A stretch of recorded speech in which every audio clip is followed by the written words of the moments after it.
Special Report. Here's Lester Holt. Good morning. We're coming on with a major development in the investigation into the Orlando terror attack. Let's get right to our justice correspondent, Pete Williams, who is breaking exclusive new information in this case. Pete, what can you tell us?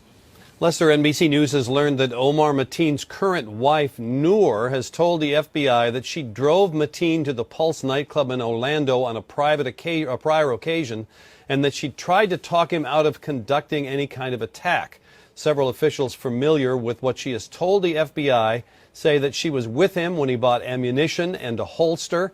They say she also told investigators that she drove him to the nightclub because he wanted to see it in advance, but that she tried to dissuade him from doing anything.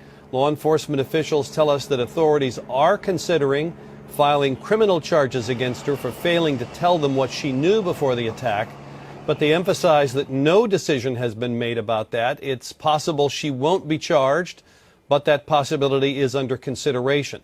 Several officials say she is cooperating with the FBI, with the investigators.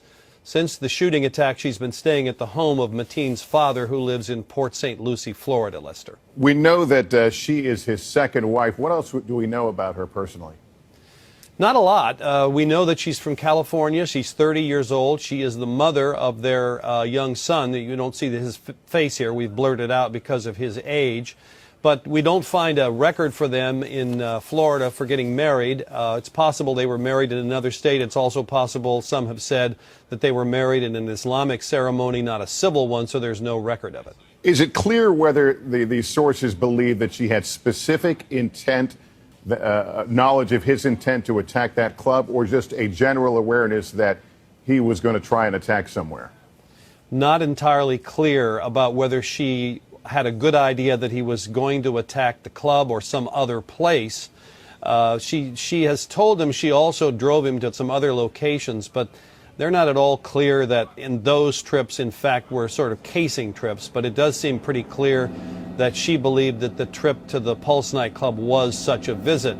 But whether she knew he was going to attack that club, or whether she knew it was going to be a mass shooting, or whether she knew he just had some evil intent, that's not 100% clear. But the point is, she did think that he was up to no good, and she was trying to talk him out of doing anything that would be criminal. Do they believe she had full knowledge of the weapons he bought and what his intent was with those? I don't know the answer to that.